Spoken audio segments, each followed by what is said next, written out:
Would you take a moment to look into this woman's eyes a little closely? Her eyes are moist, as if on the verge of spilling a tear. Her lips are slightly parted, as though she's about to tell a story of a deep, unspoken injustice. Painted in the early 1600s and attributed to the Baroque master Guido Reni, this portrait remains one of the most haunting presences in the National Gallery of Ancient Art at Palazzo Barberini in Rome. But the moment you learn this beautiful young woman's name is Beatrice Cenci, you are forced to confront a brutal truth hidden behind this graceful image. She was not a saint. On September 11, 1599, she was executed on the scaffold for the crime of patricide, murdering her own father. What on earth happened in Rome 400 years ago? Why did the artist choose to remember a woman who killed her father in such a beautiful, sacred light? Today, we are going behind this quiet image to look into the most tragic moments in Roman history. Late 16th century Rome. Beatrice was born into the prestigious Cenci family, but the beginning of her tragedy was her father, Francesco Cenci. Historical records reveal he wasn't just a man of poor character, he was known throughout Rome as a living devil. Despite his immense wealth, he imprisoned his wife and children in a remote castle called Petrella Salto. There is a historical fact we must note here. Francesco had already been imprisoned and released 3 times by the papacy after paying enormous fines for various crimes. Using his wealth to evade the law, he became increasingly emboldened, eventually locking Beatrice in a room and inflicting unspeakable abuse and torture upon his own daughter. Look at the pitch-black darkness wrapping behind her.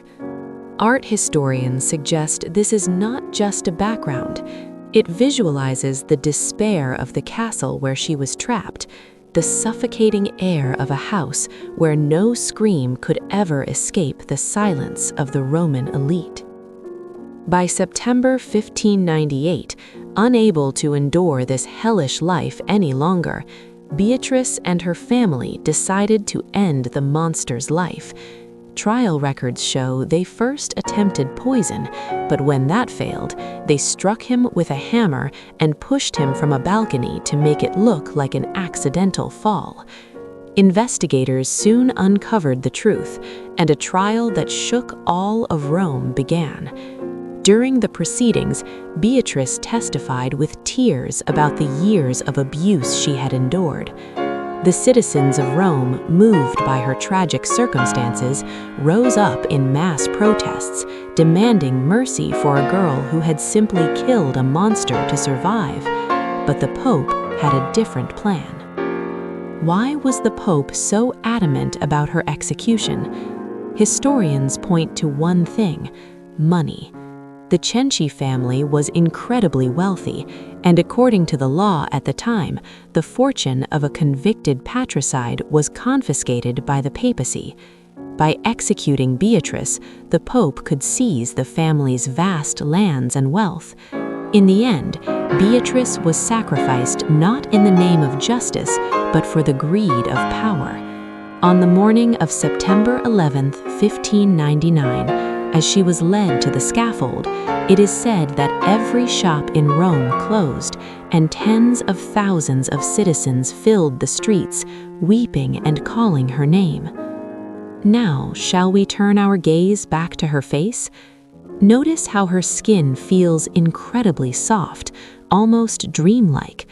This is the sfumato technique, pioneered by Leonardo da Vinci, a method of blending colors so softly that the edges disappear like smoke. Why did the artist choose this technique?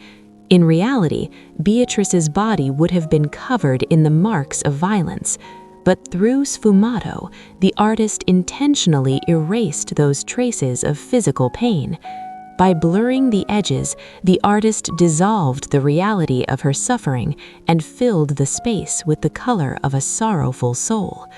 This softness, paradoxically, highlights the brutal violence of her life even more tragically. Here we reach a significant question.